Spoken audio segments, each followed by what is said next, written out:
comes from Japan. Handcrafted by Toyota in the land of the rising sun.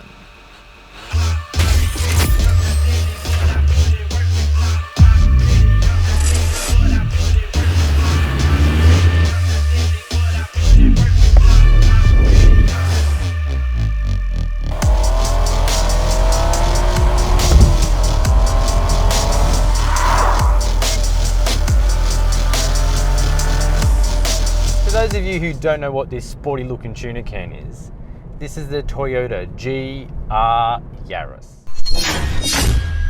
Now this ain't the usual four-banger that your grandma drives to church in on a Sunday. This thing is a masterpiece. 0 to 100 in just over 5 seconds, and it tops out at 230 kilometers an hour. Now I can tell you at those speeds, she still has some more go in it.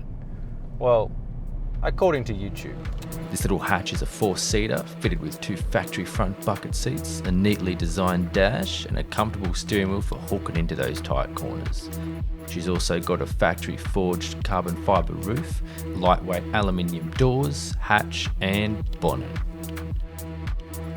Powered by a 1.6 litre 3-cylinder turbo engine. Now you're probably thinking, Jonesy, that's about the same size as a bottle of milk. Calm your farm, mate, don't worry. This thing punches out 200 kilowatts and 370 newton meters of torque at the flywheel, being delivered at all 4 wheels.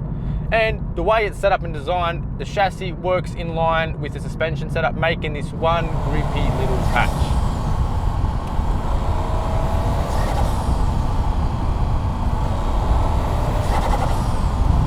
The brakes on this thing are ginormous, and I'm telling you, they will rip your bloody face off.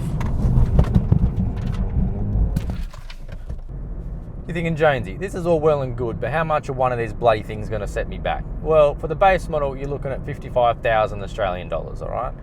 And if you want the Rally E version, then you're looking at 65,000 buckaroos. Now, some might say that's a bit of a hard sell, something with a Toyota badge on it, but I'm telling you, these things are worth it. They are a high caliber piece of machinery. They're a purpose-built rally car which you can drive on the street and take to the track if you're that way inclined. And I guarantee you they will blow your bloody socks off, mate. They are quick. Not to mention they're also more agile than a bloody Friday night pole dancer. All that performance stuff aside though, they're actually quite a practical car. Like there's tie down points in the back for baby seats if you want to extend the family. And they're good for road tripping, excellent on fuel as long as you're not driving like Peter Brock. And if you want to save money on a combination, just pull over, pop down the back seat and have a kip in there. There actually is plenty of room back there. You can even move house too. Chuck your stuff in the back and move house in a few 100 trips. And if you're one of those people that likes to overpay for the price of mobile phones, well, they've put in Apple CarPlay, so you can plug in your phone, listen to your Justin Bieber, your Bon Jovi, your Hannah Montana, whatever floats your boat. Our friends in Japan have given us the luxury of heated seats and hearing steering wheel. So in the warmer months, you can keep your hands and your bum toasty. And they've even chucked in a navigation system for you, which I must say at sometimes is actually about as useful as a waterproof tea bag. Got adaptive cruise control, and if it's a bit hot where you live, it's got some enhanced climate control so you can stay cool while you're blowing the doors off your mate's commie.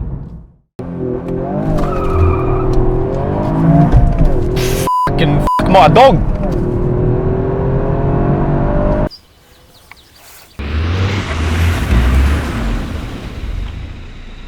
Woo! Now as you can see, this thing isn't built to go to the shop and get groceries. It's built to be driven by someone better than me. Thanks for watching. See you next time.